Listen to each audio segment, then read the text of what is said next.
இப்போ இன்னைக்கு ஒப்பந்தமே பார்த்தீங்கன்னா இஸ்ரேலுக்கும் காசாவுக்கும் தான். ஏன்னா காசாவில் மட்டும்தான் மக்கள் இருக்கிறார்கள், ஆதரவாளர் இருக்கிறார்கள், ஹமாஸ் இருக்கிறது. அப்ப பாலஸ்தீனம் இன்னைக்கு உடைந்து இருக்கிறது, சுருங்கி இருக்கிறது. பாலஸ்தீனம்ங்கிற நாடே இப்ப இல்ல, அது காசாவா சுருங்கி விட்டது. அப்ப மேற்கு கரையும் மற்ற பகுதிகளும் ரமலா நகரம் எல்லாமே இன்னைக்கு இஸ்ரேலோட சேர்ந்து விட்டது. No compromise. உங்க சைடுலயும் எங்க சைடுலயும். It's a GT promise. GT Holidays, South India's #1 travel brand. தமிழர்களின் #1 choice தமிழ் மேட்ரிமோனி. உங்கள் தங்க நகையை அதிக விலைக்கு விற்கவும் மற்றும் அடகில் இருக்கும் தங்க நகையை மீட்டெடுத்து அதிக விலைக்கு விற்கவும் உடனே அணுகவும் பிரைம் கோல்ட் ஹப் 9840551787.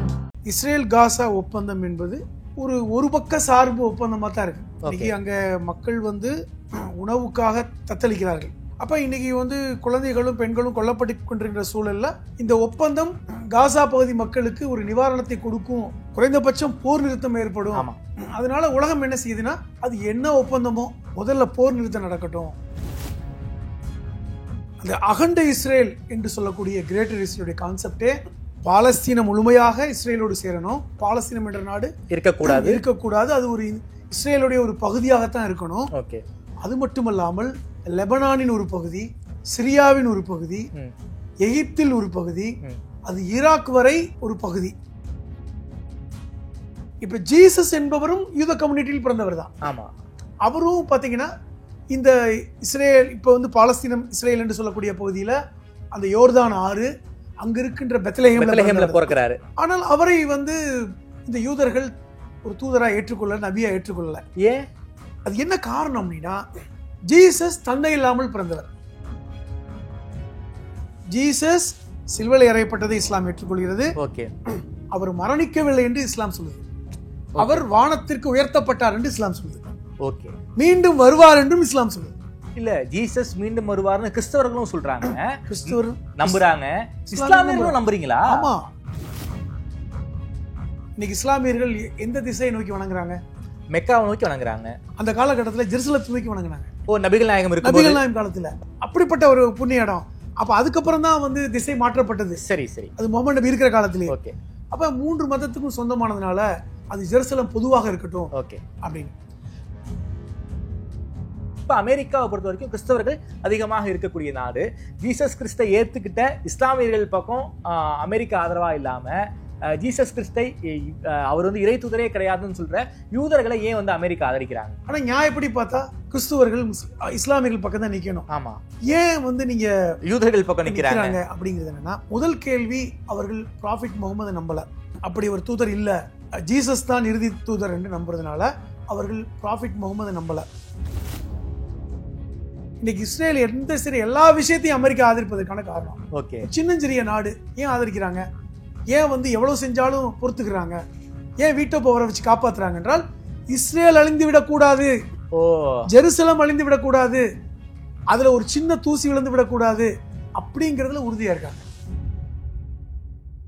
ஆதனையர்களுக்கு அன்பு வணக்கம். இன்று நம்மோடு எழுத்தாளர் திருமிகு புதுமணம் ஹலீம் அவர்கள் இருந்துள்ளார். வணக்கம் ஹலீம் சார். வணக்கம். நல்லா இருக்கீங்களா சார்? இஸ்ரேலுக்கும் பாலஸ்தீனத்துக்குமான போர் என்பது முடிவுக்கு வந்திருக்கு. பல உலக நாடுகளுடைய தலைவர்கள் முன்னிலையில் அந்த போர் நிறுத்த ஒப்பந்தம் என்பது கையெழுத்து ஆகியிருக்கு. இதில் ஒரு நுட்பமான விஷயத்த ஒரு நோட்டீஸ் நான் பண்ணது, குறிப்பாக எல்லாருமே அதை பற்றி பேசியிருக்காங்க. இஸ்ரேலுக்கும் பாலஸ்தீனத்துக்குமான போர் நிறுத்தம் கிடையாது, அது இஸ்ரேலுக்கும் காசாவுக்குமான ஒரு போர் நிறுத்தமாக மாறி இருக்கு. இந்த இடத்துல பாலஸ்தீனம்ங்கிற ஒரு நாடே காணாமல் போயிருக்கு. காசாங்கிற ஒரு சின்ன பகுதிக்கும் இஸ்ரேலுக்குமான ஒரு போர் நிறுத்தமாக தான் அதை அமெரிக்கா முன்னெடுத்திருக்காங்க. அதை வச்சு பார்க்கும்போது யூதர்களுடைய பெரிய கனவு கிரேட்டர் இஸ்ரேல், அந்த கிரேட்டர் இஸ்ரேலை நோக்கி தான் இந்த போர் நிறுத்த ஒப்பந்தம் என்பது போயிருக்கா? குறிப்பாக கிரேட்டர் இஸ்ரேல்னா என்ன, அதற்காக யூதர்கள் செஞ்ச வழிமுறையை பற்றி எங்களுக்காக ஒரு விரிவாகவே சொல்லுங்கள் சார். நீங்கள் கேட்கின்ற இந்த கேள்வி ரொம்ப நுட்பமான கேள்வி தான். காரணம், இஸ்ரேல் பாலஸ்தீன ஒப்பந்தத்தை தாண்டி இஸ்ரேல் காசா ஒப்பந்தம். காரணம், இன்னைக்கு பாலஸ்தீனத்தில் மிச்ச மீதி இருப்பது காசாங்கிற பகுதி தான். இப்போ பாலஸ்தீனம் என்று எடுத்துக்கொண்டால் பாலஸ்தீனத்துடைய மேற்கு கரை, இன்னும் சொல்ல போனா பாலஸ்தீனத்துடைய தலைநகரமே மேற்கு கரையில தான் இருக்கிறது, ரமலா நகரம். இன்னைக்கு அந்த மேற்கு கரை முழுவதும் இஸ்ரேலுடைய கட்டுப்பாட்டில் இருக்கிறது. பாலஸ்தீனத்துடைய தலைநகர ரமலாவும் இன்னைக்கு இஸ்ரேலுடைய கட்டுப்பாட்டில் இருக்கிறது. அப்போ அங்கே யாருமே இப்போ மக்கள் இருக்கிறார்கள். அது யூத குடியிருப்புகள் கட்டப்பட்டிருக்கின்றன. இஸ்ரேலுடைய ஆதரவாளர்கள் தான் இருக்கிறாங்க, அல்லது இஸ்ரேலுடைய அரசை ஏற்றுக்கொண்டவர்கள் இருக்காங்க. இப்போ இன்னைக்கு சுருங்கி காசா என்கிற ஒரு பகுதியாக சுருங்கி விட்டது. முக்கியமாக இன்னும் சொல்ல போனால் காசாவே வடக்கு காசா தெற்கு காசான்னு சொல்லி இன்னைக்கு தெற்கு காசாவுக்கு போய் சுருங்கி விட்டது. அப்போ ஒரு 20 லட்சம் மக்கள் இன்னைக்கு ஒரு சின்ன நிலப்பரப்பில் இருக்கிறார்கள் என்பதை நம்ம புரிந்து கொள்ள முடியாது. இப்போ இன்னைக்கு ஒப்பந்தமே பார்த்தீங்கன்னா இஸ்ரேலுக்கும் காசாவுக்கும் தான். ஏன்னா காசாவில் மட்டும்தான் மக்கள் இருக்கிறார்கள், ஆதரவாளர் இருக்கிறார்கள், ஹமாஸ் இருக்கிறது, அப்படிங்கிற இடத்துக்கு நகர்ந்திருக்கிறது. அப்போ பாலஸ்தீனம் இன்னைக்கு உடைந்து இருக்கிறது, சுருங்கி இருக்கிறது என்பதை யதார்த்தமான உண்மையை உலகம் புரிந்திருக்கிறது. இன்னைக்கு ஒப்பந்தத்தினுடைய அடிப்படையை அப்படித்தான் இருக்காமா. இப்போ பல்வேறு ஒப்பந்தங்கள் பல்வேறு காலகட்டங்களில் நம்ம இருந்தாலும் அது இஸ்ரேல் பாலஸ்தீன ஒப்பந்தங்களாகத்தான் பார்க்கப்பட்டது. இப்போ இந்த சூழலில் இன்னைக்கு இஸ்ரேல் காசா ஒப்பந்தம் என்பது ஒரு பக்க சார்பு ஒப்பந்தமாக தான் இருக்கு. இன்னைக்கு அங்கே மக்கள் உணவுக்காக தத்தளிக்கிறார்கள். உணவில்லை, மருந்தில்லை, தினம் தினம் கொல்லப்படுறாங்க. இந்த கடந்த 2 வருடங்களில் மட்டும் 70,000 பேர் கொல்லப்பட்டதாக ஐக்கிய நாடுகள் சபையுடைய மனித உரிமை ஆணையம் தகவல் சொல்கிறாங்க. அதில் 18,000 பேர் குழந்தைகள், பெண்கள். அப்போ இன்னைக்கு குழந்தைகளும் பெண்களும் கொல்லப்பட்டு கொண்டிருக்கிற சூழலில் இந்த ஒப்பந்தம் காசா பகுதி மக்களுக்கு ஒரு நிவாரணத்தை கொடுக்கும், குறைந்தபட்சம் போர் நிறுத்தம் ஏற்படும். அதனால உலகம் என்ன செய்யுதுன்னா, அது என்ன ஒப்பந்தமோ முதல்ல போர் நிறுத்தம் நடக்கட்டும். அதன் அடிப்படையில் இன்னைக்கு போர் நிறுத்தம். இன்னும் சொல்ல போனா இஸ்ரேல் காசா ஒப்பந்தம் எகிப்துடைய அந்த மேற்பார்வையில் நடந்திருக்கிறது. ஏன்னா இன்னைக்கு கத்தார் அதில் தலையிடல. பொதுவாக இந்த ஒப்பந்தம் எல்லாமே கத்தாரில் வச்சு நடத்துவாங்க. கத்தாரில் தான் ஹமாஸுடைய அரசியல் பிரிவு செயல்பட்டது. இன்னைக்கு இந்த கத்தாரில் இஸ்ரேல் அட்டாக் பண்ணதுனால, ஏவுகணை தாக்குதல் நடத்தினதுனால கத்தார் தலையிடலை. இன்னைக்கு பக்கத்தில் இருக்கின்ற எகிப்து இதில் தலையிட்டு இருக்கிறது. எகிப்துடைய பிரசன்ஸில் இன்னைக்கு இஸ்ரேலுக்கும் ஹமாஸுக்கும் ஒரு ஒப்பந்தம் ஏற்பட்டு தற்காலிகமாக ஒரு நிவாரணம், தற்காலிக நிவாரணம் தான். ஏன்னா கிட்டத்தட்ட 20 அம்ச திட்டங்களை போட்டு தான் அந்த ஒப்பந்தம். அதில் பெரும்பாலானவற்றை இன்னைக்கு ஹமாஸ் ஏற்றுக்கல. அப்போ இப்படிப்பட்ட ஒரு சூழலில் தான் இந்த ஒப்பந்தம். இப்போ நீங்கள் அழகான ஒரு கேள்வியை கேட்டீங்க. பாலஸ்தீனம்ங்கிற நாடே இப்போ இல்லை, அது காசாவாக சுருங்கி விட்டது. அப்போ மேற்கு கரையும் மற்ற பகுதிகளும் ரமலா நகரம் எல்லாமே இன்னைக்கு இஸ்ரேலோட சேர்ந்து விட்டது. அப்போ இந்த கிரேட் இஸ்ரேல் கான்செப்ட் வெறும் பாலஸ்தீனத்தை மட்டும் சேர்ப்பது தானா அப்படின்னு கேட்டீங்க. ஆனால் நன்றாக ஒன்று புரிந்து கொள்ளுங்கள், வெறும் பாலஸ்தீனத்தை மட்டும் இணைத்து இஸ்ரேலோடு சேர்ப்பது இஸ்ரேலோட நோக்கம் இல்லை.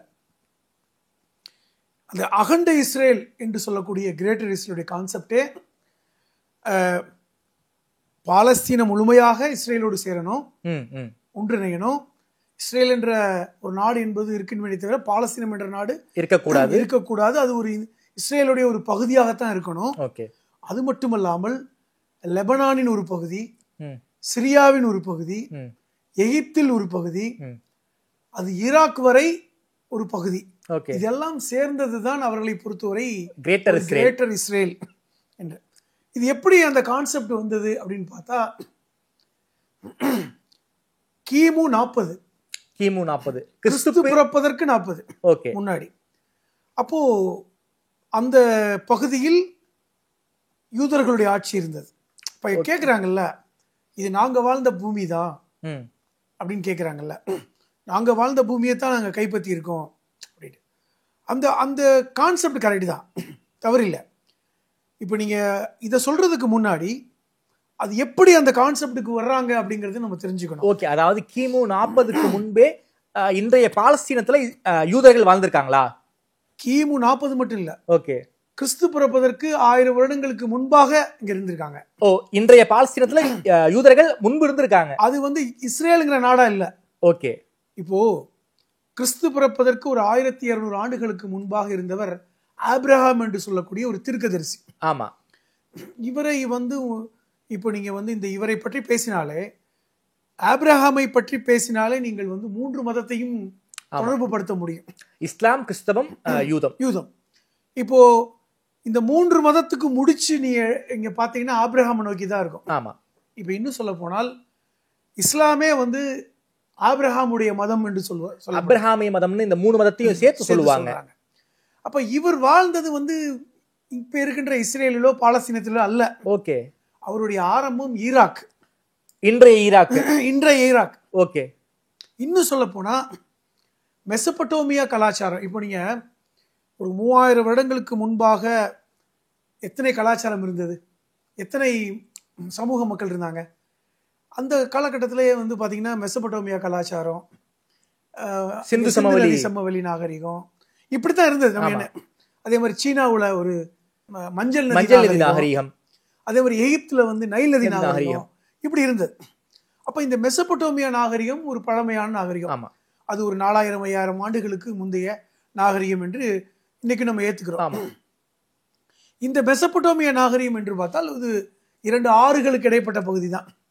அந்த யூப்ரட்டிஸ், டைகிரிஸ் என்கிற சொல்லக்கூடிய 2 நதிகளுக்கு இன்னும் நதிகள் இருக்கு. ஆமா, நதிக்கரையில தான் நாகரிகங்களே வளரும். கரெக்டா சொன்னீங்க, நதிக்கரையில தான் நாகரிகம் வளரும். அந்த 2 நதிக்கரையில் உள்ள ஒரு நாகரிகம் மெசபடோமியா. அங்கிருந்த ஒரு தீர்க்கதரிசி தான் ஆபிரகாம். ஓகே. இஸ்லாமியர்கள் அவர் இப்ராஹிம் என்று சொல்வார்கள். ஓகே. கிறிஸ்துவர்களும் யூதர்களும் அவரை ஆபிரகாம் என்று சொல்வார்கள். ஓகே. அந்த ஆபிரகாமிற்கு குழந்தை இல்லை. அவர் இன்னொரு திருமணம் செய்கிறார். சரி. நான் சொல்லுகின்ற செய்தியை 3 மதமே ஏற்றுக்கொண்ட ஒரு செய்தி. ஓகே. 2வது திருமணம் செய்ததற்கு ஒரு குழந்தை பிறக்கிறது. ஓகே. அவருக்கு இஸ்மாயில் என்று பெயர். சரி. அதே நேரத்தில் குழந்தை பிறந்தவனே கொஞ்ச நாள்ல சில வருடங்கள்ல மூத்த மனைவிக்கும் குழந்தை பிறக்குது. சரி. அதனால மூத்த மனைவி 2வது மனைவிய எனக்கு தான் குழந்தை பிறந்துருச்சு, நீ அவங்கள விட்டுருங்க, அவங்களை கொண்டு போய் காட்டுல விட்டுருங்க, ஏன்னா குழந்தை இல்லாதனால கல்யாணம் பண்ணாங்க. குழந்தை பிறந்துருச்சு இப்போ எதுக்கு அவங்க அப்படின்னு. அப்ப இந்த சிச்சுவேஷன்ல தான் 2வது மனைவி வந்து பாலைவனத்துல கொண்டு போய் விடப்படுகிறார். ஓகே. அந்த அவருடைய மகன் இஸ்மாயிலுடைய வழித்தோன்றர்கள் தான் அரேபியர்கள். ஓகே. இன்னைக்கு அரபு நாட்டில் இருக்கிறவங்க. இது ஒரு பக்கம். ஓகே. இந்த மூற்று மனைவியுடைய மகன் இசாக், அவருடைய வழித்தோன்றல்கள் தான் யாக்கூப்னு சொல்லக்கூடிய அந்த யாக்கூப், தாவூத், சாலமன், யூசுப், இவர்கள் எல்லாமே இந்த யூதர்கள். பாத்தீங்கன்னா யாக்கூபிடம் இருந்து ஆரம்பிக்குது. ஓகே. ஓகே. அதுவரை யூதன் ஒரு கம்யூனிட்டியே கிடையாது. ஓகே. ஓகே. ஆபிரகாமே யூதன் என்று சொல்லக்கூட. ஓகே. அந்த கம்யூனிட்டி வேற. ஆபிரகாமுடைய முதல் மனைவியுடைய வாரிசுகள் யூதர்கள், 2வது மனைவியுடைய வாரிசுகள் இஸ்லாமியர்கள், அரேபியர்கள். இஸ்லாமியர்கள் இல்ல, அரேபியர்கள். ஓகே. இதுதான் அந்த செமிட்ரிக். ஓகே. அந்த மொழி குடும்பம் கூட சொல்லுவாங்க. இன்னும் சொல்ல போனா இந்த நம்ம மொழி குடும்பத்தை பத்தி பேசுவோம். ஆரிய மொழி குடும்பம், திராவிட மொழி குடும்பம், அது மாதிரி வந்து செமிட்ரிக் மொழி குடும்பம் இருக்கு. அந்த செமிட்ரிக் மொழி குடும்பத்துல தான் ஹிப்ரு, அரபிக் இது போன்ற மொழிகள் எல்லாம் இருக்கும். இன்னும் குறிப்பா சொல்ல போனா இந்த செமிட்ரிக் மொழி குடும்பம் வந்து லெஃப்ட் டு ரைட்ல எழுதுவாங்க. இடது பக்கத்துல இருந்து வலது பக்கம். நம்ம குர்ஆனை கூட இப்படிதானே வாசிப்பாங்க. அரபிக் இப்படிதானே வாசிப்பாங்க. இப்ப நம்ம மொழிகள் பாத்தீங்கன்னா வலதுல இருந்து இடது பக்கம். ஆமா, அவர்கள் இடதுல இருந்து வலது பக்கம் எழுதுவோம். ஓகே. இந்த செமிட்ரிக் மொழி குடும்பம் தான் அந்த குடும்பம். சரி. அப்ப அப்படி வந்த ஒரு நான் சொல்றது ஒரு 3000 வருடங்கள். அதனால 3000 வருடங்களுக்கு முன்னாடி வந்திருந்தனால அந்த நாடு சொந்தம் ஆயிடக்கூடாது. ஏன்னா இன்றைய காலகட்டத்துல ஒரு இடத்த ஒரு 10 வருஷம் அனுபவிச்சுட்டாவே நமக்கு தான் சொந்தம். அனுபவஸ்தர்கள். அப்ப அப்படி வந்த காலகட்டத்துல தான் இதுக்கப்புறம் வந்து ஆபிரகாம் கடவுளுடைய உத்தரவின் பிரகாரம் அவர் இந்த தேசத்துக்கு வர்றார்.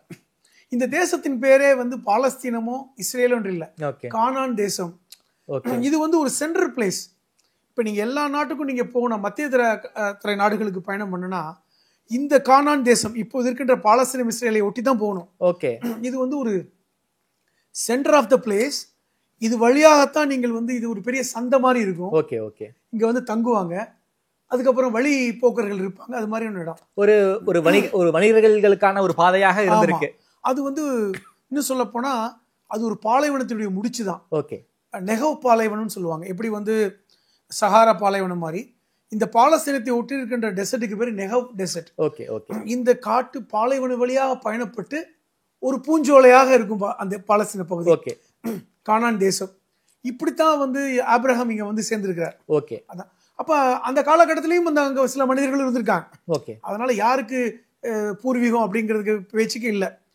நான் எதுக்கு சொல்ல வரேன்னா, இப்படி இருந்த காலகட்டத்தில் பல்வேறு தீர்க்கதரிசிகள் அந்த அந்த யூத சமுதாயத்தில் வந்திருக்காங்க. அதில் முக்கியமாக யாக்கூப்னு சொல்லக்கூடியவர், அது இஸ்லாமும் ஏற்றுக்கிற அவர் தீர்க்கதரிசின்னு. ஓகே. தாவூத், அவர் தான் டேவிட், கிங் டேவிட் சொல்லுவாங்க.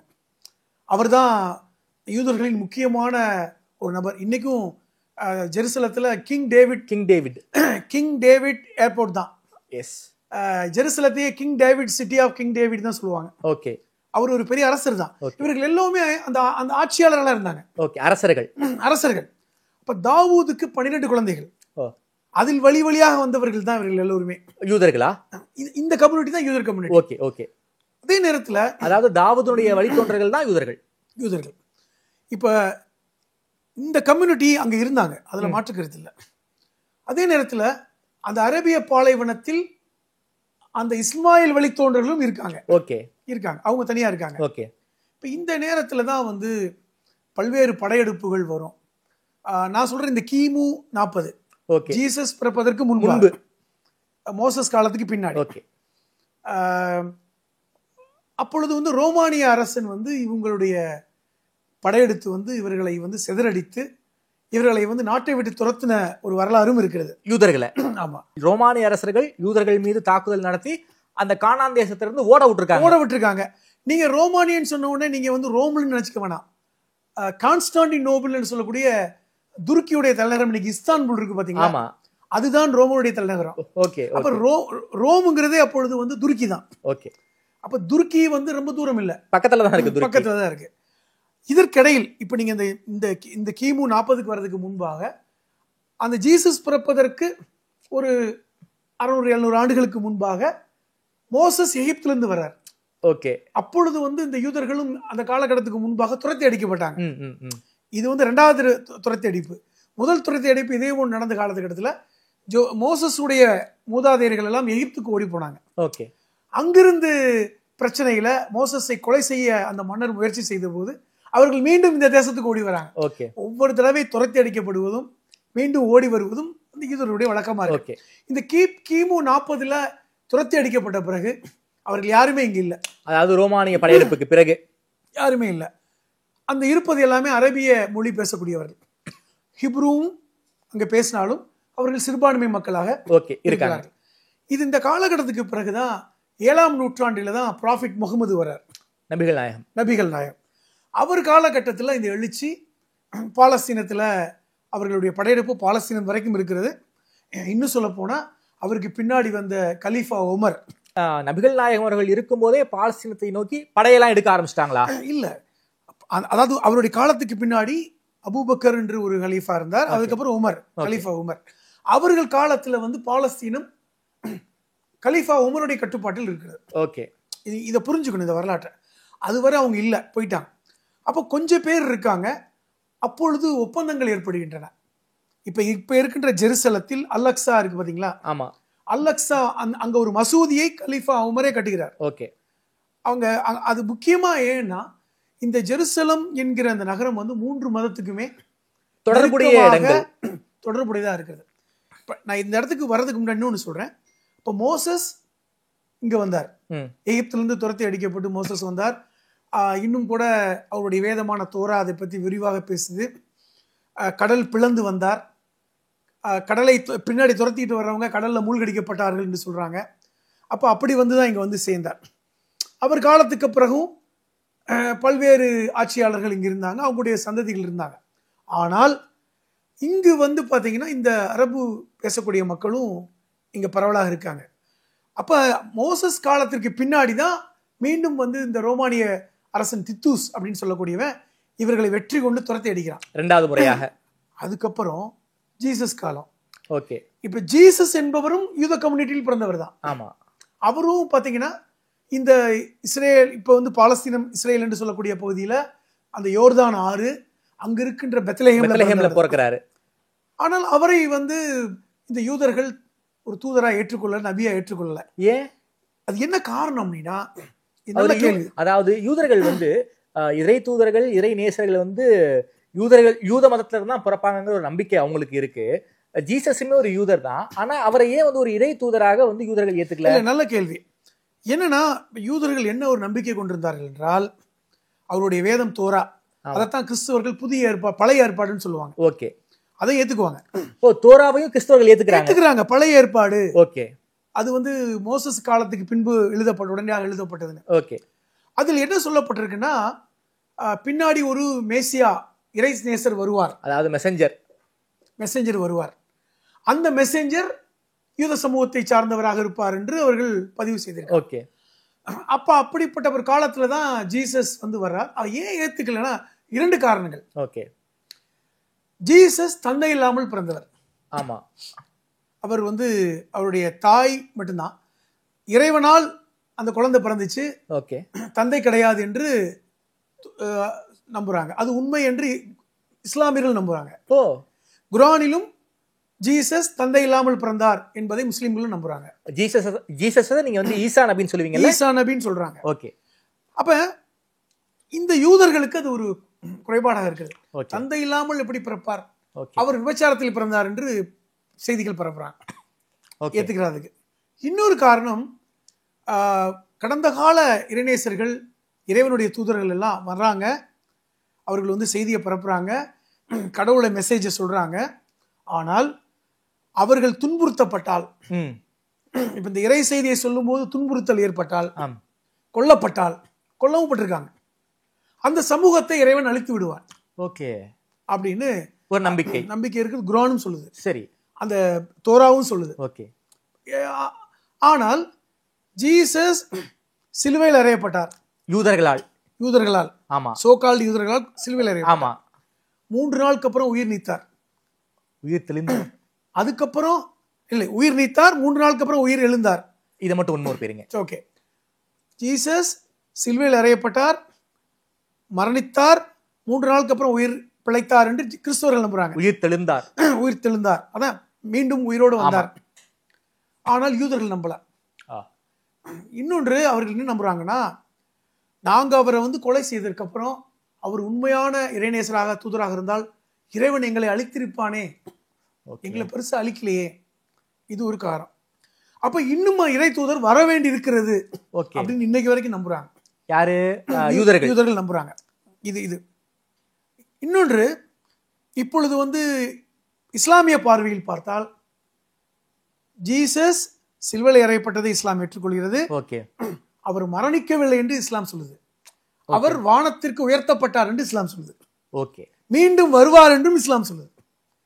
ஜீசஸ் இயேசுநாதர் என்ற ஈசா நபி மீண்டும் வருவார் என்று இஸ்லாமியர்கள் நம்புறாங்க. இல்ல, ஜீசஸ் மீண்டும் வருவார்னு கிறிஸ்தவர்களும் சொல்றாங்க, கிறிஸ்தவர் நம்புறாங்க, இஸ்லாமியர்களும் நம்புறீங்களா? ஆமா, ஓகே, இஸ்லாமியர்களும் நம்புறாங்க. ஓகே, யூதர்கள் அதை நம்புறாங்களா? யூதர்கள் எங்களுடைய தூதர் வருவார், அவர் ஒன்னும் கிறிஸ்துவர் அல்ல, அந்தி கிறிஸ்து, இவர் அந்தி கிறிஸ்துவர் அல்ல, ஓகே, எங்கள் யூத சமூகத்தில் ஒரு பிறந்து வருவார், ஓகே நம்புறாங்க. அப்ப 3 பேர் மதமுமே இறுதியாக ஒரு தூதர் வருவார், 3 மதங்களே நம்புறாங்க.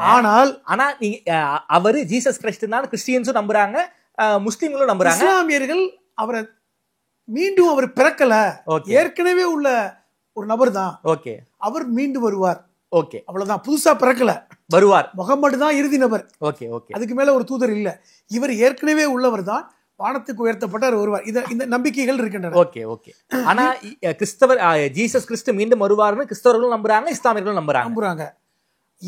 என்ன முரண்பாடு? இது முரண்பாடு என்ன? அது முக்கியமா பார்க்கணும். யூதர்களுடைய முரண்பாடு என்பது, இவர்கள் சொல்லக்கூடிய ஜீசஸ் அல்ல, எங்களுடைய மேசியா இவர்கள் சொல்லக்கூடிய ஜீசஸ் அல்ல, எங்களுக்கென்று ஒருத்தர் பிறந்து வருவார், யூத மதத்துக்கென்று ஒருத்தர் வருவார், அவர் அரசராகத்தான் இருப்பார், இப்படி வந்து ஆண்டியா இருக்க மாட்டார். ஜீசஸ் வந்து சிலுவையில் எடுத்து கொல்லப்பட்டார், உலக ஆசையை வெறுத்தவர், அவர் எப்படி எங்க தூதராக இருக்க முடியும், அவர் எப்படி ஒரு இறைநேசர் எங்களுடைய அரசராக இருக்க முடியும், இந்த மாதிரி எல்லாம் அவங்க பேசினாங்க. அப்ப எங்களுக்கான அரசர் தான் வருவார். ஓகே, அவரை வந்து மெசஞ்சர்னு சொல்லல, மெசஞ்சர் மட்டுமல்ல, அவர் இஸ்ரேலுடைய அதிபர், இஸ்ரேலுடைய king of David, okay, king of Israel, அவர் இந்த உலகத்தை ஆட்சி செய்வராக இருப்பார் நம்புறாங்க. அப்ப இங்கே கிறிஸ்தவர்கள் அவர் வந்து மீண்டும் உயிர் பிழைத்து விட்டார் அப்படின்னு நம்புறாங்க. இஸ்லாமியர்களை பொறுத்தவரை எப்படி அவர் இருந்தாரோ அவர் மீண்டும் வருவார். ஓகே. அந்த ஒரு கான்செப்ட், இந்த முரண்பாடுகள். இதே நேரத்தில் முகமது நபியை இந்த 2 பேரும் ஏற்றுக்கல. முகமது நபி இறைநேசர் என்பதை கிறிஸ்துவர்களும் ஏற்றுக்கல, யூதர்களும் ஏற்றுக்கல. சரி. அவர்களை பொறுத்தவரை யூதர் அல்லாத ஒருத்தர் எப்படி இறைநேசராக இருக்க முடியும், ஒரு அரேபியர். ஓகே. அப்படிங்கிற கான்செப்ட். இதெல்லாம் ஒரு இன அடிப்படையிலான, ஓகே, எவ்வளவு பெரிய இன அடிப்படையிலான ஒரு இது பாருங்க. இந்த இனத்தில் தான் ஒரு தூதரே பிறக்க முடியும் என்று அவங்க நம்புறாங்க. இதுதான் கான்செப்ட். ஓகே. அப்ப இந்த காலகட்டத்தில் நான் சொன்ன மாதிரி ப்ராஃபிட் முகமதுக்கு அப்புறம் உமர் ரலியல்லாஹு அன்ஹு அவர்கள் வந்து கலீஃபா, 2வது கலீஃபா.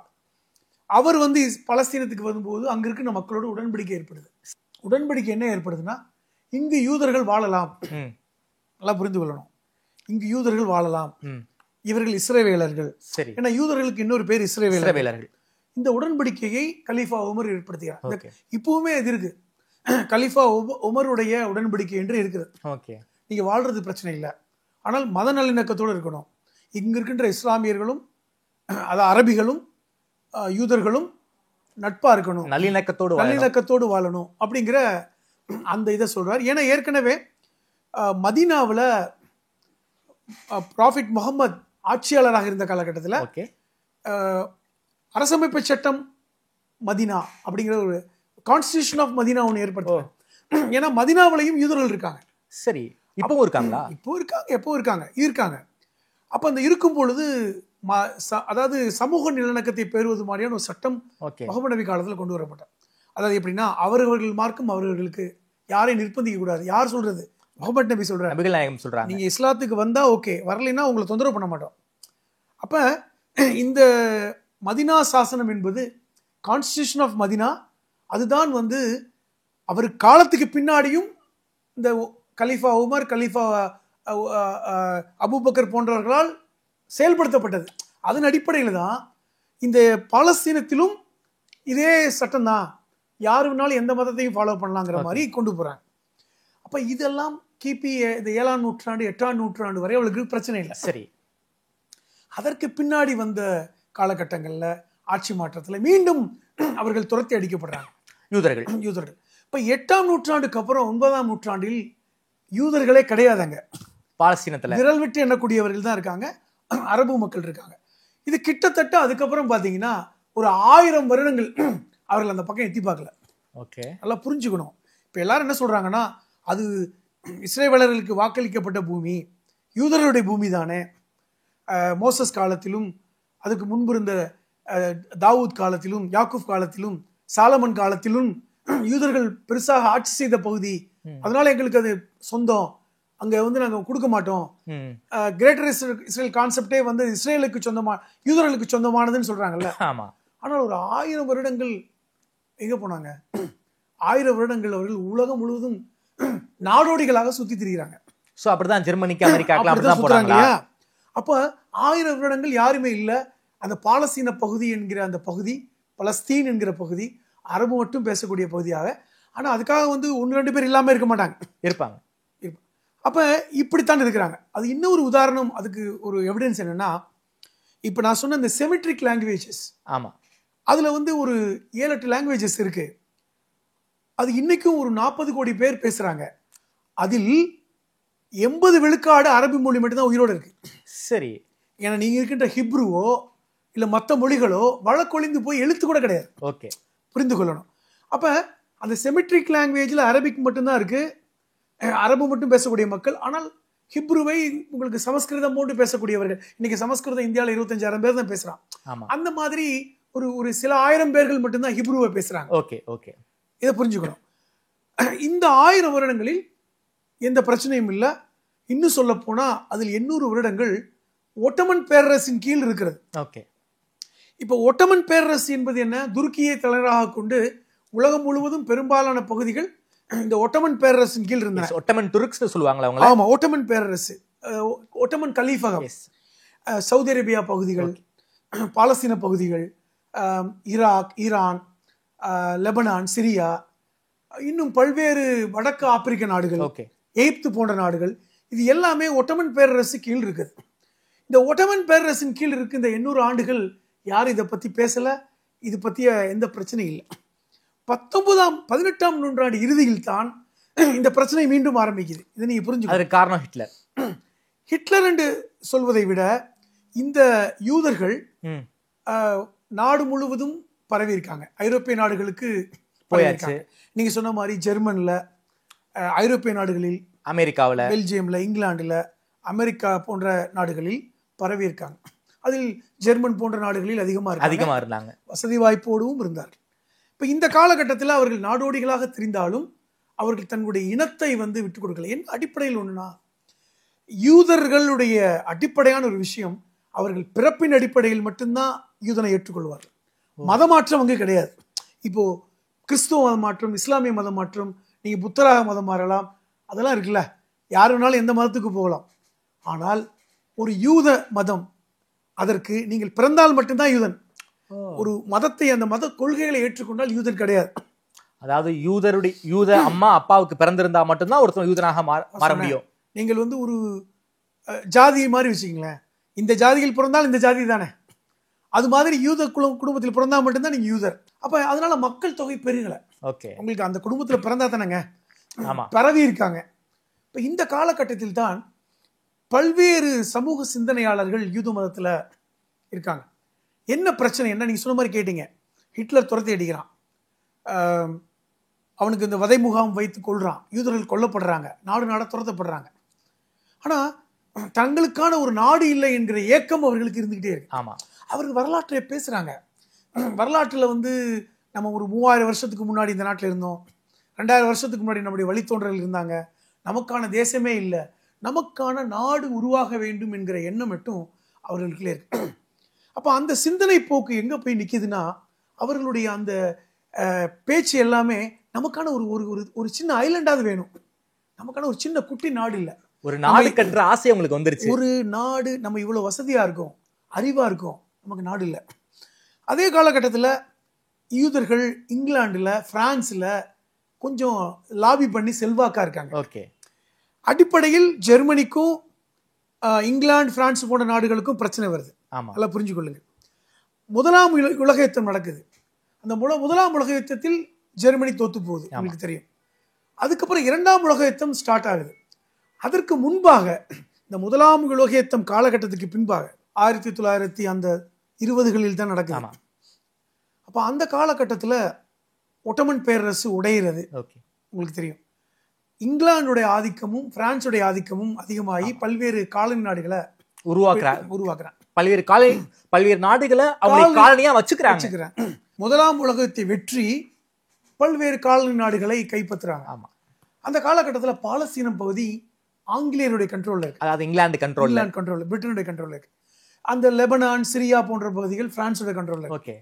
உதாரணத்துக்கு ஒட்டமன் பேரரசு உடைகிறது. அப்ப இந்த காலகட்டம் ஏற்கனவே இங்கிலாந்துல இந்த யூத கம்யூனிட்டி ஒரு லாபி பண்றாங்க, செல்வாக்கா இருக்காங்க. இதற்கு இடையில் ஒரு சம்பவம் நடக்குது. 800களுக்கு பின்னாடி 900ல ஒரு கான்செப்ட் ஒன்று உருவாக்குறாங்க. தியோடர் போன்றவர்கள் எல்லாம் ஒரு கான்செப்டை உருவாக்குறாங்க.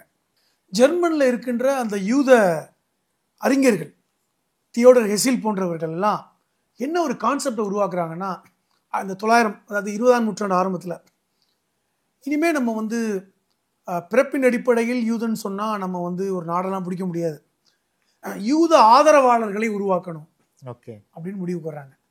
அதாவது நீங்க பிரிட்டனா வெள்ளையர்களா இருப்பீங்க, உங்களுக்கு யூத கம்யூனிட்டிக்கு சம்பந்தம் இருக்காது, ஆனால் நீங்க யூத கோட்பாடை ஏற்றுக்கொண்டால் நீங்களும் யூதர் தான். அதற்கு ஒரு பேர் கொடுக்குறாங்க, ஜியோனிஸ்ட் அப்படிங்கிற பேர். இந்த ஜியோனிஸ்டுகள்ங்கிற கான்செப்டை உருவாக்கியதன் மூலமாக ஒரு மிகப்பெரிய ஒரு விஷயம் நடக்குது. கிறிஸ்துவத்தை ஏற்றுக்கொள்ளாதவர்கள், கடவுள் நம்பிக்கையற்றவர்கள், அல்லது யூத சமூகத்தின் மேல, கான்செப்ட் மேல ஈடுபாடு கொண்டவர்கள் எல்லாம் தங்களை ஜியோனிஸ்டுகள் என்று உருவாக்குறாங்க. ஒரு பெரிய மூமெண்டம் ஏற்படுது. இது ஒரு பக்கம் நடந்துகிட்டே இருக்கு. இப்ப இந்த 20களில் முதலாம் உலக யுத்தத்துல காலகட்டங்களில் ஜெர்மனி தோத்து போகுது, இங்கிலாந்து வெற்றி பெறுது. அப்ப யூதர்களுடைய கை ஓங்குது. அப்பொழுது இங்கிலாந்து அரசுக்கும் யூதர்களுடைய கம்யூனிட்டிக்கும் ஒரு ஒப்பந்தங்கள் ஏற்படுது. எப்படின்னா, நாங்கள் உங்களுக்கு பல்வேறு வகையில் ஒத்துழைப்பு கொடுக்குறோம், எங்களுக்கான ஒரு நாடு எனக்கு இங்கிலாந்து தான் பண்ணி கொடுக்கணும். ஏன்னா உலகத்தில் எத்தனையோ காலனி நாடுகள் இருக்கு, அதில் ஒரு நாட்டை எங்களுக்குன்னு கொடுங்க. அப்போ அதை நாங்கள் ஒரு யூத நாடாக நாங்கள் கன்வெர்ட் பண்ணிக்கிறோம் அப்படின்னு சொல்லும் பொழுதுதான் அதுக்கு இங்கிலாந்து அரசு ஒத்துக்கிறாங்க. ஓகே.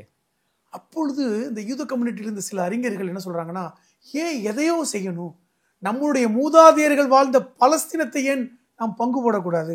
அதுதானே நம்மளுடைய தாய்நாடு, பூர்வீகம், நம்ம பூமி, நமக்கு வாக்களிக்கப்பட்ட பூமி. இஸ்ரவேலர்களுக்கு இறைவன் வாக்களித்தான்ல வேதத்துல, அந்த பூமியை நம்ம திருப்பி பெறக்கூடாது. அப்படி தான் வாக்களிக்கப்பட்ட பூமியை நாம் மீட்டு நாம் ஆட்சி செய்தால் தானே நமக்கான தூதர் வருவார். இதை நம்ம தோரா சொல்லுதே, நம்ம தூதர் எப்பொழுது வரப்போகிறார் சொல்லும் பொழுதுதான் இந்த கான்செப்டை உருவாக்குறாங்க. நம்ம போயெல்லாம் போய் இதை செய்யக்கூடாது, நமக்கான ஆட்கள் வேண்டும். அப்ப இந்த ஜியோனிஸ்டுகளை பாலஸ்தீனத்தில் குடியேற்றம் செய்யக்கூடிய வேலை செய்யறாங்க. அதனாலதான் நெத்தனியாகுவை ஜியோனிஸ்ட்னு சொல்றாங்களா? தெரிஞ்சுக்குங்க, இந்த நெத்தனியாகுலாம் ஒண்ணு யூதர் கிடையாது. அங்க இருக்கின்ற பெரும்பாலானவர்கள் யூதர் இல்ல, அவர்கள் எல்லோருமே ஜியோனிஸ்டுகள். இன்னைக்கு உலகம் முழுவதும் யூதர்கள் இருக்காங்க. அவருடைய குருக்கள் பாத்தீங்கன்னா ராபின்னு சொல்லுவாங்க. இப்ப பள்ளிவாசல்ல இமாம் சொல்றது மாதிரி, கோயில் பூசாரின்னு சொல்ற மாதிரி, அல்லது மதகுருன்னு சொல்ற மாதிரி, சங்கராச்சாரன்னு சொல்ற மாதிரி, அவர்களே ராபிக்கள்னு சொல்லுவாங்க. அவர்கள் உலகம் முழுவதும் இருக்காங்க.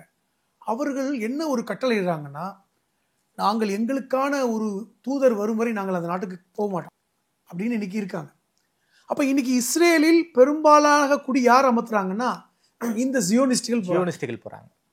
கிட்டத்தட்ட அடியாட்கள் போறாங்க. அந்த 1920 இங்கிலாந்து அரசு அந்த ஒப்பந்தத்தின் அடிப்படையில் இடம் வாங்க கொடுக்குறாங்க. அதற்கென்று ஒரு வங்கியை ஏற்படுத்துறாங்க. அதுக்கு பேரு லேண்ட் பேங்க், நில வங்கி. வங்கியை உருவாக்கினதே யூதர்கள் தான். அதன் மூலமாக எல்லாரும் பணம் போட்டு போட்டு போட்டு இவர்களை குடியேற்றுறாங்க. 1920 அந்த ஜியோனிஸ்டுகள் பாலஸ்தீனத்தில் வெறும் 3 விழுக்காடு இருந்தாங்க. 1930 40 விழுக்காடாக உயர்ந்தது. குடி அமர்த்திக்கிட்டே இருக்காங்க. ஸோ 47களில் விடுதலை கிடைக்குது நம்ம இந்தியாவுக்கும் கிடைக்குது. அதே காலகட்டத்தில் தான் அங்கேயும் விடுதலை கொடுக்கப்படுது. புரிஞ்சுக்கொள்ளுங்க. அப்படி கொடுக்கப்பட்ட காலகட்டத்தில் 45 விழுக்காடு யூதர்கள் ஜியோனிஸ்டுகளும் 55 விழுக்காடாக பலஸ்தீன அரபுகளும் இருக்காங்க. அதாவது இஸ்லாமியர்களும் இருக்காங்க. அரபிகள் தான். அந்த அரபிகளில் கிறிஸ்தவர்கள் இருக்காங்க. அது புரிந்து கொள்ளணும். அரபி மொழி பேசக்கூடியவர்கள். அப்ப இந்த காலகட்டத்தில் என்ன கேட்கிறாங்கன்னா, இந்த ஜியோனிஸ்டுகள், அதுவும் சொல்ல போனா அவருடைய தலைவராக இருக்கின்ற பெஞ்சமின் பென்குரியன், அவர் தான் இன்னைக்கு இஸ்ரேலுடைய தந்தை. இன்னைக்கும் அவர் தான் தந்தை. அவர் இங்கிலாந்துடைய பிரதமரோடு எல்லாம் நெருக்கமாக இருக்கிறார். சர்ச்சிலோடு நண்பர் வரலாம். சர்ச்சிலும் அவரும் நெருக்கமான நண்பர்கள். எங்களுக்கு 2 நாடுகளாக பிரித்து கொடுத்து விடுங்கள் அப்படின்னும் போது அதற்கென்று உருவாக்கப்பட்ட ஒரு அமைப்பு தான் ஐக்கிய நாடுகள் சபை. அப்பொழுது ரூஸ்வெல்ட் தான் அமெரிக்காவுடைய அதிபராக இருக்கு, ஜனாதிபதியாக இருக்கிறார். அந்த காலகட்டத்தில் 2ஆம் உலக போரெல்லாம் நடந்து ரூஸ்வெல்ட்டுக்கு அப்புறம் ரூஸ்வெல்ட் இறந்து போயிடார். அதுக்கப்புறம் ட்ரூமேன் இருக்கிறார். அந்த ட்ரூமேன் தான் ஜப்பான்ல ஹிரோஷிமா நாகாசாகில குண்டு போட்டார். அவரும் இதற்கான ஆதரவாளர் தான். இப்ப இவர்கள் எல்லாம் சேர்ந்து என்ன செய்யறாங்க, 2 நாடா பிரிக்கிறாங்க. அதாவது பாலஸ்தீனத்துல ஒரு பகுதியை பிரிச்சு இஸ்ரேலுங்கிற ஒரு நாட்டை உருவாக்குறாங்க. பாலஸ்தீனத்தை அப்படியே விட்டுட்டு பழைய பகுதியை விட்டுட்டு புதிய பகுதியை உருவாக்குறாங்க. டெல் அவீவ்ங்கிற ஒரு நகரத்தை உருவாக்குறாங்க. ஜெருசலம் என்கிற மையப்பகுதியை 2 நாட்டுக்கும் சொந்தம் கிடையாது. 2 நாட்டுக்கும் சொந்தம்.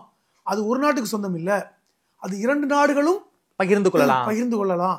ஏனென்றால் ஜெருசலம் ஒரு மத ரீதியாக ஒரு முக்கியமான இடம். இன்னைக்கு இப்படி மத ரீதியான முக்கியமான இடம்னா, கிறிஸ்துவர்கள் அதை புனித பூமியாக கருதுகிறாங்க. இன்னைக்கும் ஜெருசலத்துக்கு போயிட்டு வராங்க. ஏன்னா பெத்லஹேம், அந்த ஜோர்தான் ஆறு எல்லாமே இருக்கு. ஜெருசலத்தை பொறுத்தவரை மோசஸுடைய அங்க இது எல்லாமே அங்கதான் இருக்கு. இன்னும் சொல்ல போனா ஆபிரகாமுடைய கல்லறை ஜெருசலத்துல தான் இருக்கு. அப்ப அவருமே 3 மதத்துக்கும் பொதுவானவர். இன்னும் சொல்ல போனா இஸ்லாமியர்களுடைய நம்பிக்கையின் பிரகாரம் முகமது நபி அவர்கள் வானுலகம் சென்றது அந்த நகரத்திலிருந்து தான், ஜெருசலத்திலிருந்து தான். இன்னும் சொல்ல போனா அலக்ஸா மசூதி அது அங்குதான் இருக்கிறது. இன்னும் உங்களுக்கு ஒரு விரிவா சொல்ல போனா, இன்னைக்கு இஸ்லாமியர்கள் எந்த திசையை நோக்கி வணங்குறாங்க? மெக்காவை நோக்கி வணங்குறாங்க. அந்த காலகட்டத்தில் ஜெருசலத்தை நோக்கி வணங்குறாங்க. ஓ, நபிகள் நாயகம் இருக்கு, நபிகள் நாயகம் காலத்துல ஓகே ஓகே ஜெருசலத்தை நோக்கி வணங்கினாங்க. சரி. அப்ப அப்படிப்பட்ட ஒரு புண்ணிய இடம். அப்ப அதுக்கப்புறம் தான் வந்து திசை மாற்றப்பட்டது. சரி சரி. அது முகமது நபி இருக்கிற காலத்திலேயே. ஓகே. அப்ப 3 மதத்துக்கும் சொந்தமானதுனால அது ஜெருசலம் பொதுவாக இருக்கட்டும் ஓகே அப்படின்னு. அப்ப இப்படிப்பட்ட ஒரு சூழலில் தான் பிரித்து கொடுக்கப்பட்டது. அப்ப இன்னைக்கு பலஸ்தீனம், மேற்கு கரை, ரமலா நகரம், மற்ற நகரங்கள், சின்ன சின்ன நகரங்கள் இருக்கின்றன, காசா போன்ற நகரங்கள், இது எல்லாமே பாத்தீங்கன்னா பாலஸ்தீனம் என்றும், இந்த டெல்லவியூ அதை சார்ந்த பகுதிகள், பாலைவன பகுதிகள் சொல்ல போனா எனக்கு எனக்கு ஒரு சந்தேகம் இருக்கு சார். நீங்க சொல்றத வச்சு ஜீசஸ் கிறிஸ்ட பொறுத்த வரைக்கும் கிறிஸ்தவ மதத்தை உருவாக்குனாரு. கிறிஸ்தவத்துல வந்து ஜீசஸ் கிறிஸ்துக்கு ரொம்ப முக்கியமான இடம்.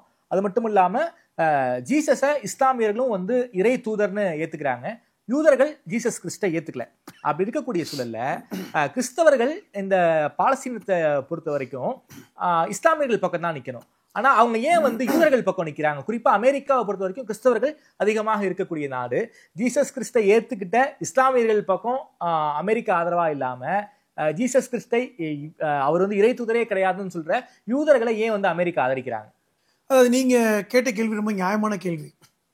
அப்போ ஜீசஸ் வருவார் என்று இஸ்லாமியர்கள் நம்புறாங்க. ஆமா. அவர் வானுலகத்திலிருந்து இறக்கி வரப்படுவார் நம்புறாங்க. அவர் வந்தாதான் உலகம் அழியும், அவர்தான் இறுதியாக இந்த உலகத்துல பிரசங்கம் செய்வார் என்றெல்லாம் நம்புறாங்க. ஆனா நீங்க சொன்ன யூதர்கள், இப்ப ஜியோனிஸ்டுகள், ஆமா, ஏன் யூதர்களே சரி நம்பல, இஸ்ரவேலர்கள் நம்பல. ஆனா நியாயப்படி பார்த்தா கிறிஸ்துவர்கள் இஸ்லாமியர்கள் பக்கம் தான் நிக்கணும். ஆமா. ஏன் வந்து நீங்க யூதர்கள் பக்கம் நிக்கிறாங்க அப்படிங்கிறது என்னன்னா, முதல் கேள்வி, அவர்கள் ப்ராஃபிட் முகமது நம்பல. சரி. அப்படி ஒரு தூதர் இல்ல, ஜீசஸ் தான் இறுதி நபி தூதர் என்று நம்புறதுனால அது ஒரு விஷயம். ஓகே.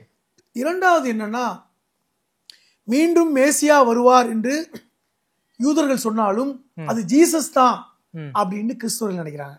நீங்க வந்து அது ப்ராஃபிட் முகமது ஒரு இறைவனால் அனுப்பப்பட்டவர் அப்படிங்கிற இடத்துக்கு உங்க போகல, ஏத்துக்கல, இதோட நின்றுக்கிட்டாங்க.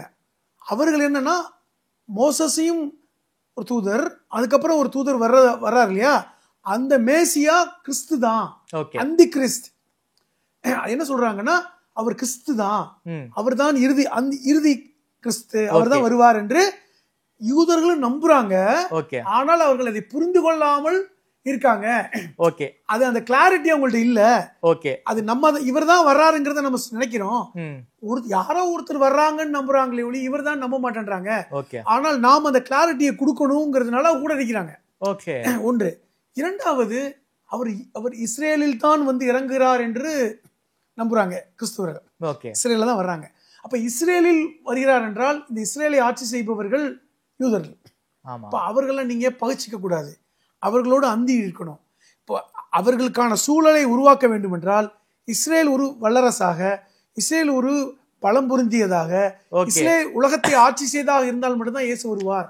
ஓகே. குறிப்பாக இயேசு கிறிஸ்துவானவர் இஸ்ரேல தான் மீண்டும் வருவாருங்கிறத கிறிஸ்தவர்கள் நம்புறாங்க. அதன் காரணமாக தான் யூதர்கள் ஆதரிக்கிறாங்க. இதுல வந்து இஸ்லாமிய கான்செப்டே விட்டுருங்க. ஓகே. ஏன்னா வந்து அவர்கள் நம்புறாங்க. இன்னும் சொல்ல போனா குர்ஆன் ஜீசஸை பத்தி நிறைய பேசியிருக்கு. அதாவது பைபிள் கூட மேரியை பத்தி பேசல, ஆனால் மரியம் பத்தி, அதாவது ஜீசஸுடைய தாயை பற்றி குர்ஆனில் ஒரு அத்தியாயமே இருக்கு. ஓகே. சூரா மரியம் என்றே அத்தியாயம் இருக்கு. சரி. இன்னும் சொல்ல போனா அவர் தந்தை இல்லாமல் பிறந்தார் என்று இஸ்லாமியர்கள் நம்புறாங்க, குர்ஆன் நம்புது. அதை பத்தி நிறைய விளக்கங்கள் இருக்கு. அது ஒரு பக்கம். நீங்க அதுக்குள்ளே அவங்க போகல. அவர்கள் முழுக்க முழுக்க ஏன் யூதர்களை சார்ந்து இருக்கிறார்கள் என்றால், இன்னும் சொல்ல போனா இஸ்ரேலுக்குள்ள போனா கிறிஸ்தவர்களுக்கு மதிப்பே கிடையாது. அப்படியா? போய்கொண்டிருக்கின்ற சியோனிஸ்டுகள் அவர்களுடைய ஊர்வலத்தை பார்த்தாவே காரி உமிழ்வார்கள். இவன் தொடச்சுட்டு போயிடுவான், அவர்களை பகைத்துக் கொள்ளவே மாட்டான். ஓகே. என்ன காரணம் என்றால், அவர்கள் என்ன செய்தாலும் பொறுத்து கொள்ள வேண்டும் என்கிற ஒரு அடிப்படையில் கிறிஸ்தவர்கள் இருக்காங்க. சரி. ஏனென்றால் யூத அந்த சாம்ராஜ்யம் விரிந்தால்தான், அந்த யூத சாம்ராஜ்யம் அகன்று வந்தால்தான் ஜீசஸ் வருவார்.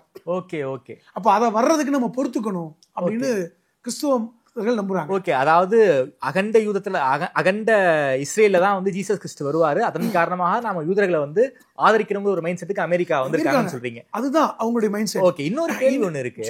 அந்த மூன்றாவது கோவில் ஒண்ணு சொல்றாங்களே, அது வந்து யூதர்கள் வந்து ஒரு மிகப்பெரிய அளவுல கட்டணுங்கிற ஒரு கற்பனை எல்லாம் வச்சிருக்காங்க.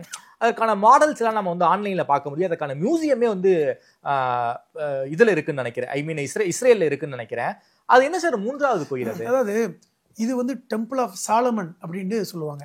சரி, சாலமன் என்று சொல்லக்கூடிய தீர்க்கதரிசி, இஸ்லாம் கூட அவரை சுலைமான் என்று சொல்லுவாங்க. ஓகே, இஸ்லாம் வந்து அவரை சுலைமான். அவர் வந்து இந்த கிங் டேவிட்டுடைய வழித்தோன்றல். அப்ப இந்த சாலமன் என்கிற நபர் வந்து ஒரு பெரிய ஒரு அதிசயத்தக்க மனிதராக இருந்தார் என்று குர்ஆனும் பேசுது. அவர் வந்து ஒரு பெரிய மாயஜாலங்களை செய்தவர், அவருக்கு சக்தி கிடைத்திருக்குலாம் குர்ஆன் பேசுது. ஒரு வலிமையான மன்னர். ஓகே, அவர் தான் ஒரு வழிபாட்டு தலத்தை கட்டியிருக்கிறார். அப்போ ஆரம்பத்தில் அந்த வழிபாட்டு தலம் வந்து ஒரு பவர்ஃபுல்லான வழிபாட்டு தலமாக இருந்திருக்கிறது என்று கிறிஸ்துவமும் பேசுது. அது ரோம படையெடுப்பில் அழிக்கப்பட்டது. ஓகே. அதுக்கப்புறம் மீண்டும் கட்டப்பட்டது. அதுதான் கிமு 40 இந்த ரோமானிய மன்னன் தித்துஸ்வால் மீண்டும் அழிக்கப்பட்டது. இப்ப 2 முறை அந்த டெம்பிள் அழிக்கப்பட்டிருக்கு. ஓகே, என்ன சொல்றாங்க? மோசஸ் ஜீசஸ் காலத்துக்கு பிறகு அது மீண்டும் கட்டப்பட்டால் தான் மேசியா வருவார் அப்படின்னு யூதர்கள் நம்புறாங்க, கிறிஸ்துவர்கள் நம்புறாங்க. இப்ப நீங்க நல்லா புரிஞ்சுக்கணும், கிறிஸ்துவர்கள் நினைக்கிறாங்கன்னா இந்த 3ஆம் கோயில் கட்டப்பட்ட பிறகுதான் ஜீசஸ் வருவார். ஓகே, 3ஆம் கோயில் எப்ப கட்டப்படும்?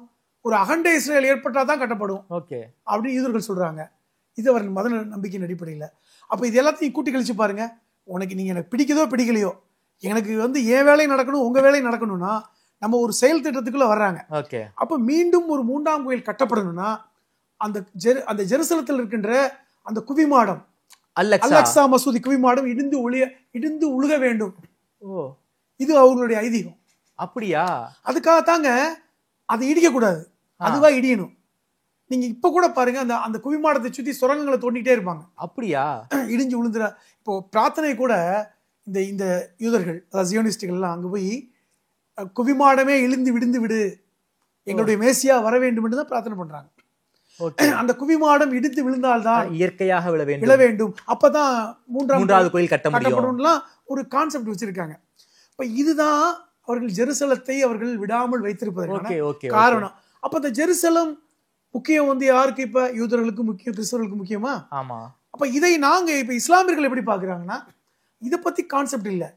அது காலகட்டம் வரும்பொழுது ஜீசஸ் வர போறார், அந்த உண்மையை அவரே சொல்ல போறார். நான் வந்து இறைவனால் அனுப்பப்பட்டவன் என்கிற உண்மையை சொல்ல போறார். அப்ப அந்த குவிமாடம் இடிப்பதற்கான வேலையை நேரடியா செய்யக்கூடாது. அதற்காகவே நான் இன்னமும் பாத்தீங்கன்னா, நீங்க சொன்ன மாதிரி நீங்க இந்த கேள்வியின் ஆரம்பத்தில் கேட்டீங்க, இதற்கான ஒரு எக்ஸிபிஷன் வச்சிருக்காங்க. இந்த கோயில் எப்படி இருக்கணும், இந்த கோயில் எந்த மாதிரி உருவாகணும். இன்னும் உங்களுக்கு ஒரு முக்கியமான ஒரு புது தகவல் சொல்றேன்.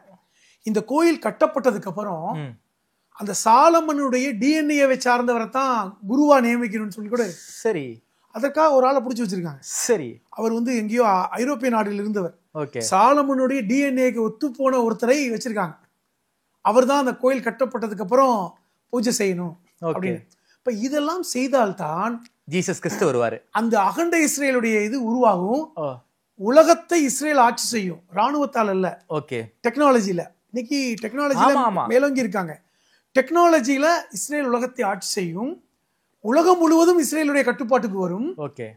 அதற்கு சூழல் வரும் பொழுது அந்த மேசியா வருவார். அதாவது கிறிஸ்துவர்கள் நினைப்பது போன்று ஜீசஸே அந்த நாட்டுடைய ஆட்சியாளராக வருவார் நம்புறாங்க. அப்ப இப்படிப்பட்ட ஒரு இருக்கும் பொழுது எப்படி அவர்கள் கிறிஸ்துவர்கள் அவர்களுக்கு சப்போர்ட் பண்ணாம இருப்பாங்க? புரிஞ்சுக்கணும். இஸ்லாமியர்களுக்கு அப்படி ஒரு கான்செப்டே இல்ல. இஸ்லாமியர்கள் நினைக்கிறாங்க இந்த காலமோ எந்த காலமோ இறுதியாக ஒரு ஜீசஸ் வருவார். அது 1000 வருஷம் இருக்கா, இன்னும் 10,000 வருஷம் இருக்கான்னு நமக்கு தெரியாது. ஆனால் இறுதியாக அவர் வருவார், அவர் வானுலகத்துக்கு உயர்த்தப்பட்டார் என்ற நம்பிக்கையோட முடிச்சுக்கிட்டாங்க. அதுக்கப்புறம் மேல பெருசா எலாபரேட் பண்ணல. ஆனால் இவங்க வந்து என்ன செய்யறாங்கன்னா, இதை ஒரு கான்செப்டா உருவாக்கி செய்வதன் மூலமாகத்தான் இன்னைக்கு இஸ்ரேல் எல்லா விஷயத்தையும் அமெரிக்கா ஆதரிப்பதற்கான காரணம், இங்கிலாந்து ஆதரிப்பதற்காக காரணம்.